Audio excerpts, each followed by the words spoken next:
Now let us come together, not as a group of separate individuals seeking something outside ourselves, but as one consciousness turning inward to the presence that has never left us.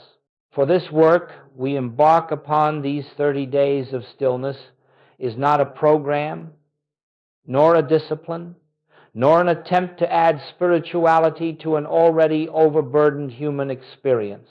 No, it is an awakening to what has been true from the beginning, that the life we are living is not our own, but the life of God expressed as our own being. We are not entering stillness to gain reward or escape the agitation of the world. We enter stillness because within every breath, within every moment of quiet receptivity, there is a revelation waiting to be made known. The presence that feeds the birds of the air and clothes the lilies of the field is the same presence that animates your very existence. And yet, although it is ever present, it must be consciously recognized before it can become the activity of your experience. You see, the world has taught us to look outward for peace, outward for supply, outward for direction, outward for safety. But the infinite way teaches us that all such seeking is a wandering in shadows. For that which we search for lies already at the center of our own consciousness. Therefore, these days ahead are not a journey outward, they are a return home, a remembering, a quiet lifting of the veil that seems to hide the truth of our being. If you will, think of this entire practice as a gentle turning within, again and again, to discover what has always been living you. Not effort, not strain, but a simple openness. Here I am, Father. Speak, for thy servant heareth. And as the mind becomes still, as the emotions quiet themselves, there emerges a sense of presence, soft at first, but unmistakable until we begin to realize that God has never been absent, never been silent, never withheld anything from his own expression. And so I welcome you to these 30 days of stillness, not as students learning a method, but as those who are ready to behold the truth that has eternally been true. Let us walk humbly, gently, quietly into this inner sanctuary where God is revealed, not as a distant being, but as the very essence of your own I. Now, as we move deeper into this sacred work, let us understand the principle upon which the entire month rests. Stillness is not merely the absence of noise, nor is it a pause between the activities of the human day. Stillness is the doorway through which the invisible becomes visible, through which the presence reveals itself as the reality of our being. It is the state of consciousness in which the personal sense of I grows quiet enough for the true I, the Christ within, to be known. You see, as long as thought rushes, as long as fear clamors for attention, as long as the mind insists upon solving, improving, or defending the human picture, the deeper currents of spirit cannot be felt. Not because spirit is absent, but because our awareness is preoccupied with shadows. And so stillness is not something we achieve. It is something we allow. It is a resting, a yielding, a receptivity to that which is already here, already functioning, already perfect. Joel taught that true prayer is not petition. It is not asking for things, nor attempting to persuade God to act on our behalf. True prayer is listening, and listening can only take place in stillness. In the silence of the soul, the voice that speaks without sound begins to make itself known.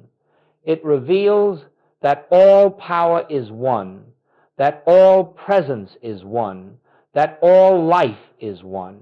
And in that realization, fear dissolves, lack loses its meaning, and the sense of loneliness evaporates like mist before the morning sun. Understand this: stillness is not a technique to improve the human condition.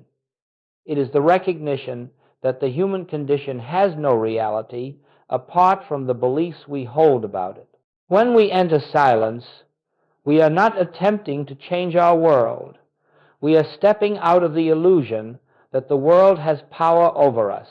We are returning to the awareness that God alone is power. God alone is presence. God alone is life.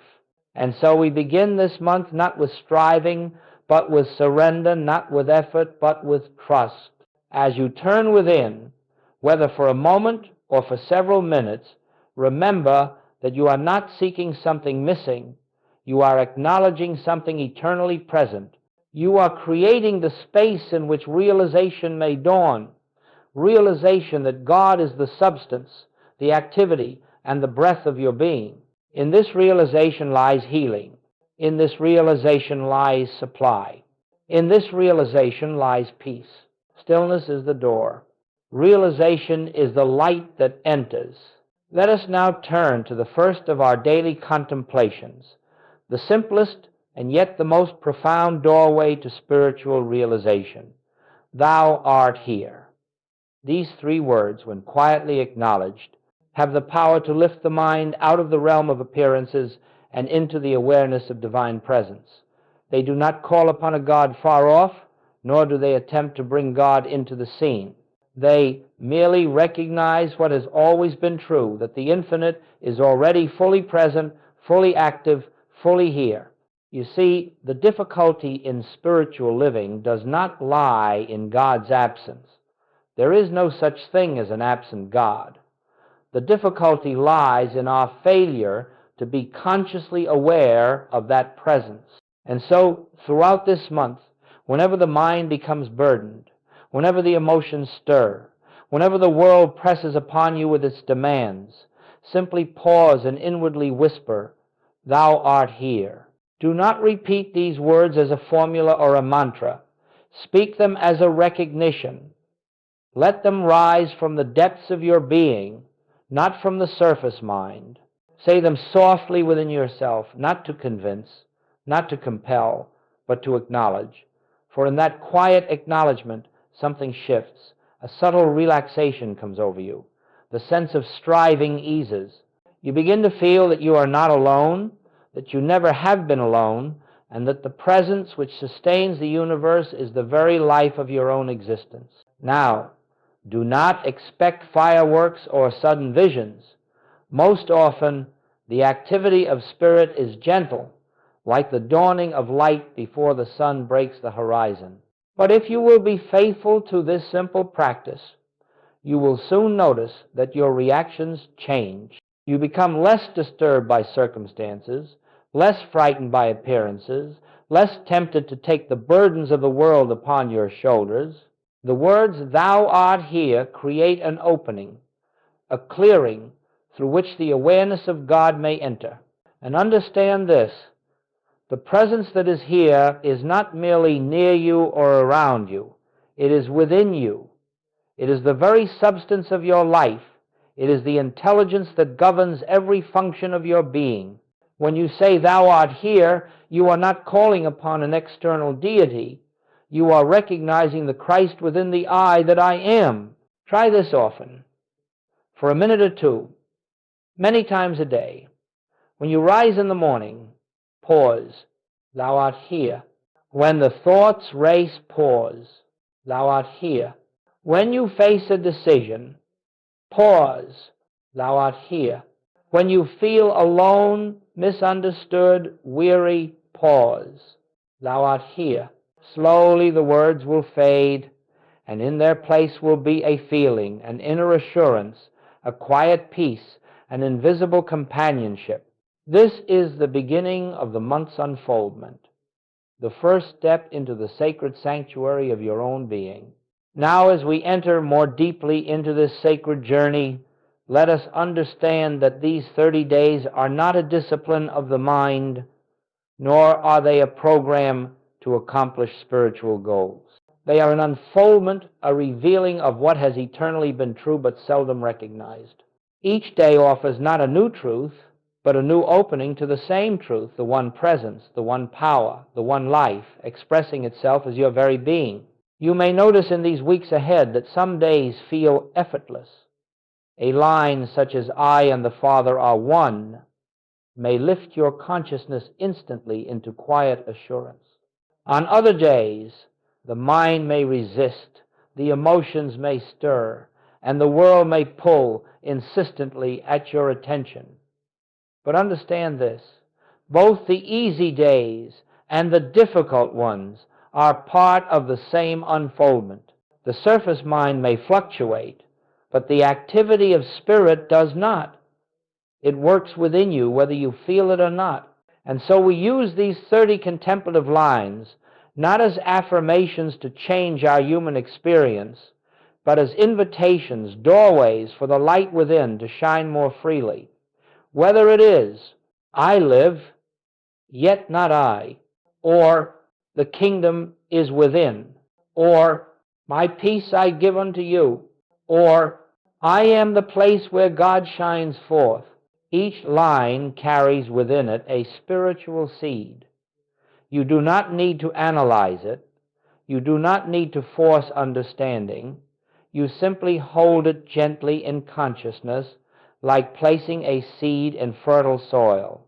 Then you step aside and allow the invisible to do its work. Throughout this month, approach each day with fresh receptivity. The truth never repeats itself in the same way. The mind may repeat words, but realization is always new, always living, always spontaneous.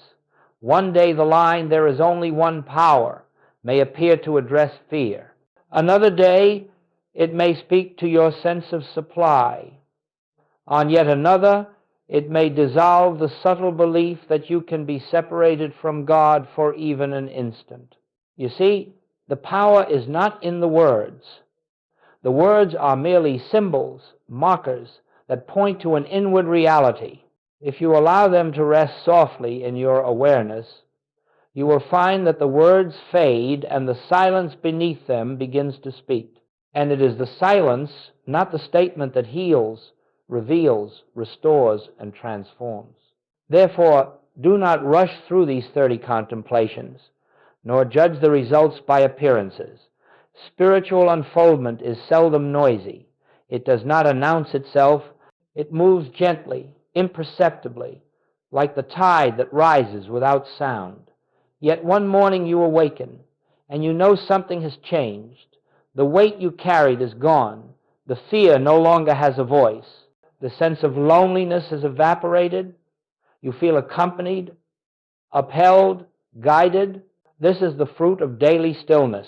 This is the fruit of quiet recognition.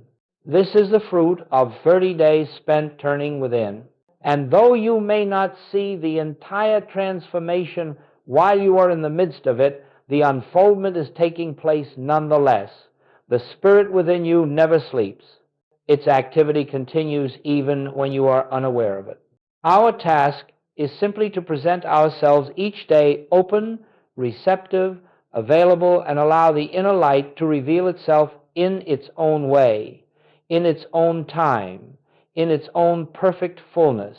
Now, as we continue in this sacred practice of daily stillness, something subtle yet profoundly transformative begins to take place within you. It does not arrive with fanfare, nor does it announce itself with emotional excitement. It comes quietly, as a gentle movement of the spirit, a soft unfolding of awareness that Joel called the inner hearing. You see, the spiritual life is not lived through the human mind. The human mind is an instrument of analysis, of memory, of reason, and all these have their place in the world of appearances. But they cannot touch the infinite. They cannot grasp God. They cannot reveal the presence. Only the inner ear, that deep faculty of spiritual discernment, can receive the impartation of truth. And this inner ear awakens, not through effort, but through silence. As you sit in stillness, whether with the words, "Thou art here," or "I and the Father are one," or any of the contemplations we shall explore this month, you are tuning your consciousness to the frequency of spirit. You are creating the conditions in which realization may dawn. And then, without warning, without planning, there comes a moment when a truth rises within you, not as thought, not as memory, but as revelation. This is the inner hearing. It may come as a deep sense of peace, unconnected to any circumstance. It may come as clarity, a sudden knowing of what is right without any reasoning. It may come as a lifting of fear, so gentle that you hardly notice when it left. It may come as love, love that does not originate in the mind, but pours forth from a depth you did not know you possessed. Do not misunderstand. This is not imagination. It is not self-suggestion. It is the activity of the Spirit of God within your own consciousness. It is the Christ, the true identity of you, breaking through the clouds of personal thinking and revealing itself as your real self. And hear this well. Inner hearing does not depend on your worthiness. It does not depend on your purity of thought, nor on your emotional harmony, nor on your spiritual accomplishments. It depends only on your willingness to become still, still enough for the noise of the world, the noise of fear, and the noise of personal striving to subside. When the mind is quiet, even if only for a moment, the inner ear opens. When the heart is receptive, even if only slightly, the light of realization enters. When you cease trying to reach God, God reveals himself as the very being you have never ceased to be. And so throughout this month, as you return to stillness, you will gradually discover that a new dimension of life is unfolding within you. You begin to sense that guidance is no longer sought from the outside. It arises from within. You feel that strength is no longer the result of effort. It comes as grace. You notice that harmony is no longer created. It is revealed. This is the fruit of inner hearing. This is the beginning of spiritual realization. This is the awakening of the divine consciousness that has always been the center of your being. And once this inner hearing begins to function, even faintly, it will continue to grow. It will speak more clearly, more frequently, more naturally. It will become the quiet voice that walks with you, the silent companion that precedes you, the invisible presence that sustains you. And you will know beyond all doubt that you are being led not by human will, but by the Spirit of God. As we continue in these daily contemplations, something begins to take place within you, quietly, steadily, almost imperceptibly at first. It is not dramatic. It is not emotional. It is not accompanied by sudden bursts of spiritual excitement. It is a transformation, but a transformation so gentle, so inward, that you may not notice it until you look back and discover that the landscape of your consciousness is no longer the same. You see, spiritual growth is not measured by outer achievements. It is not measured by visions, nor by sensations, nor by changes in circumstance. It is measured by the degree to which the personal sense of self yields to the realization of the presence within. And this yielding happens slowly, tenderly, through the simple act of stillness. One day, you will discover that situations which once disturbed you no longer hold the same power. You will find that the reaction which once sprang up instantly, fear, irritation, anxiety, has lost its foundation. A space has opened within you, a stillness that meets the world with peace rather than resistance. This is not something you have done. It is something that has dawned through grace. Another day, you may notice that the sense of loneliness has begun to fade. You feel accompanied, upheld, guided. Even in moments when you appear to be physically alone, there arises a gentle assurance. You are not walking this path by yourself. The presence that you have acknowledged in stillness reveals itself as the companion of every breath, the intelligence behind every step. You may also see changes in your sense of supply. You no longer look outward to people, circumstances, or opportunities as sources of your good. Instead, you begin to feel that supply is a flow, an unbroken, invisible rhythm of ideas, opportunities, and right activity flowing from within your consciousness. The fear of lack loosens its grip, not because you have acquired more, but because you have recognized that the infinite source is the very life-living you. In your relationships, too, the transformation expresses itself. You begin to behold others not as personalities to accept or reject, not as bodies to please or challenge, but as the same Christ expressing through different forms.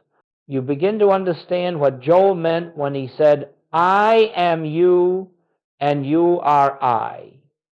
For the more you recognize the presence within yourself, the more naturally you recognize it in others. Perhaps most profoundly, your longing for spiritual results begins to diminish. You become less interested in what stillness can bring you and more devoted simply to abiding in the presence. The desire for experiences subsides, and in its place arises a contentment, a quiet joy, a sense of completeness that is not dependent on anything external. And here is a mystery. The very moment you cease seeking results, the results begin to appear, not as the world gives, not as rewards, but as manifestations of a consciousness aligned with God. All of this happens gradually, silently, like the soft turning of a season. You may not feel the change as it occurs, but you will awaken one morning and discover that your consciousness has been lifted. You will realize that the peace you once pursued now rests upon you. The harmony you once sought now moves through you. The presence you once tried to find now reveals itself as the truth of your own being. This is the quiet miracle of these 30 days. This is the transformation born of stillness. This is the fruit of letting the inner light shine in its own effortless way. Now, as this month of devotion progresses, something very beautiful begins to occur. Stillness, which at first seemed like a practice, something you did for a minute or two, many times a day begins to live you. It ceases to be an activity and becomes an atmosphere. It becomes the invisible background of your life, the quiet undercurrent that follows you through each moment, each conversation, each decision. You begin to notice that the mind no longer rushes to solve or defend. It has lost interest in the frantic pursuit of human answers. A gentler movement has taken its place, a resting, a listening, an abiding, and this abiding presence becomes the very environment in which you live your days. You find yourself turning within, not because you must, but because the soul longs for the sweetness of that inner companionship. Joel often said that the infinite way is not a collection of practices or a code of teachings. It is a state of consciousness. It is the constant awareness of God as the only presence, the only power, the only life. Stillness is the doorway to that consciousness, and as you enter it again and again, the door becomes easier to find. At times, it will open before you even reach for it. You will discover that the Spirit takes the initiative, meeting you before you can call, answering before you can speak. And so prayer becomes effortless. Meditation becomes natural. You no longer try to get into the silence. Rather, you realize that the silence has always been there, waiting for your recognition. You cease striving for spiritual experiences. You cease seeking mystical states. The search dissolves. The seeker dissolves. And what remains is the presence of God quietly expressing itself as your own being. As this deepening continues, you will feel a profound shift in how you approach the world. You no longer bring truth into a situation to change it. You bring consciousness. You bring the awareness that God is already there. You walk into the meeting, the conversation, the challenge, the unknown, not as a human seeking divine help, but as the transparency through which divine harmony reveals itself. Stillness becomes the lens through which you behold the world. Stillness becomes the sanctuary you never leave. Stillness becomes the assurance that God is living your life, and this realization frees you. You no longer live by the clock or by external demands. You live by inner guidance. You move when the Spirit moves. You rest when the Spirit rests. You speak when the inner voice speaks. You remain silent when it is silent. Every action becomes an extension of the presence, not an assertion of the personal self. This is the point at which stillness has matured from a practice into a way of life. You walk in the world, but not as one burdened by the world. You move through human scenes, but not as one subject to them.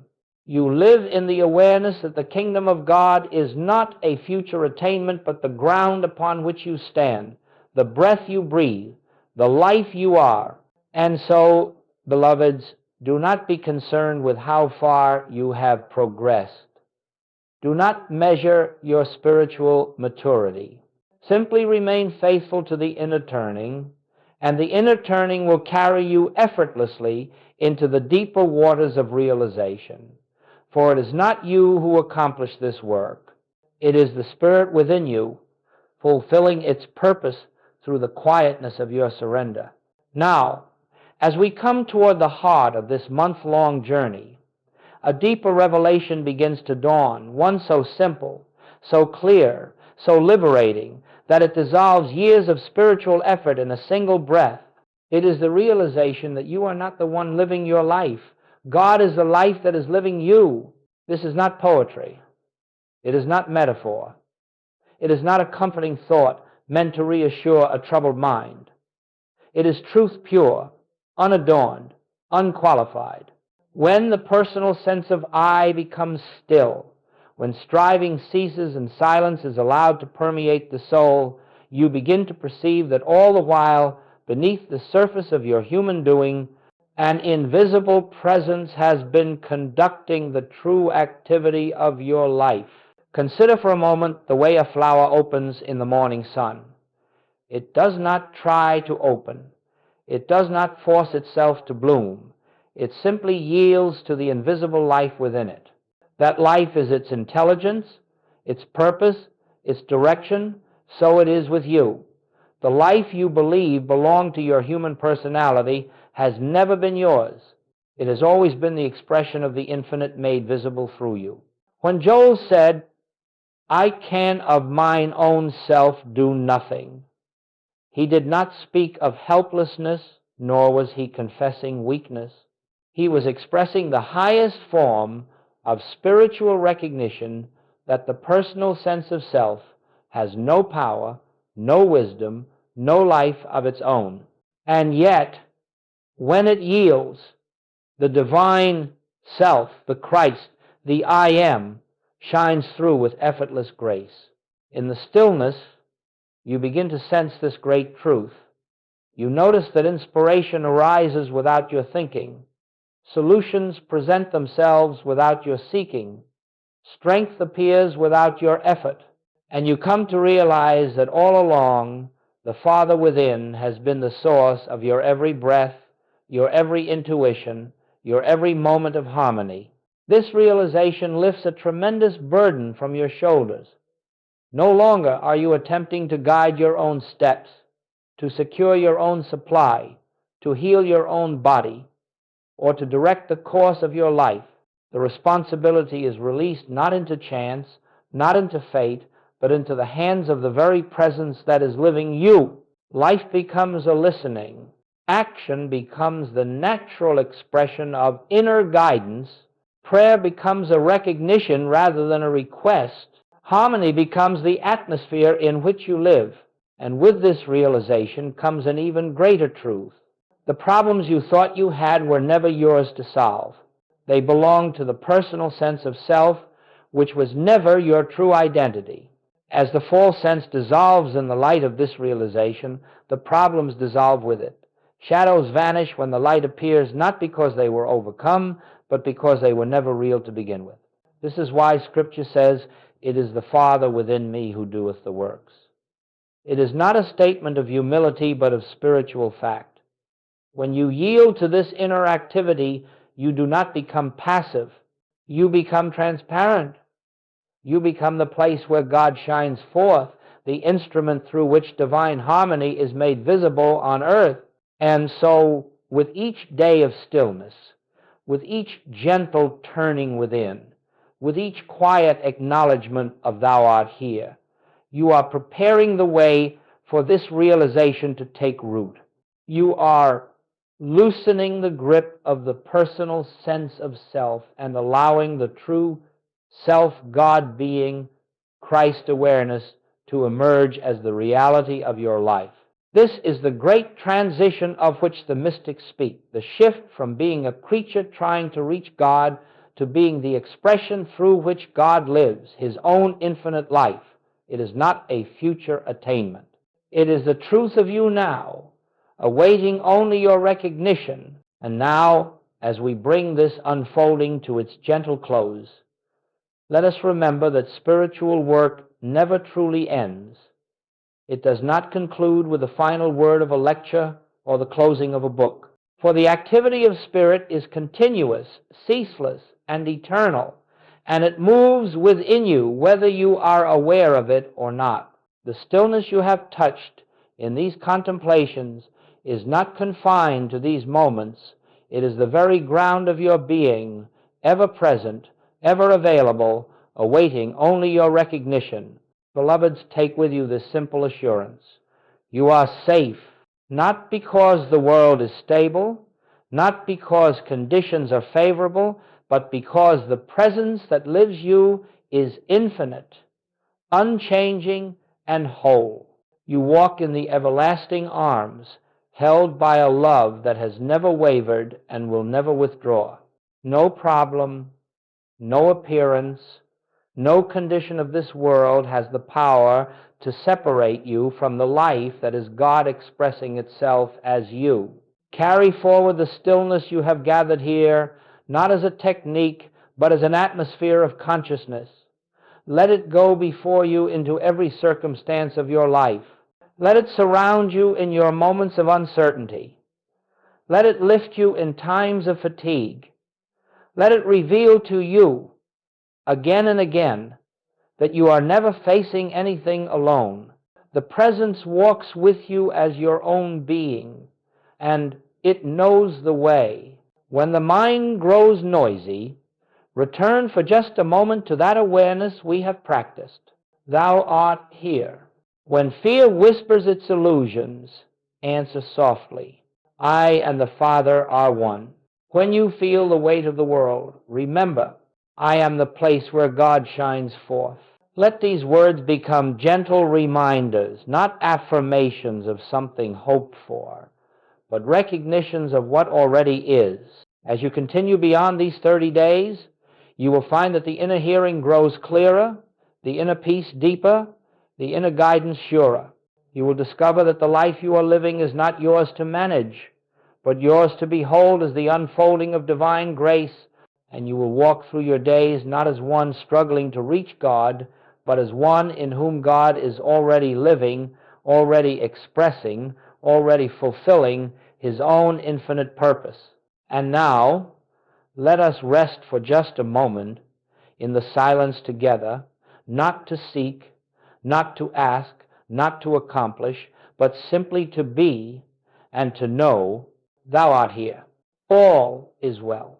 Peace abides. May the grace of the infinite go before you. May the light of the Christ shine within you. And may the presence that is your very life be revealed to you more deeply with every passing day.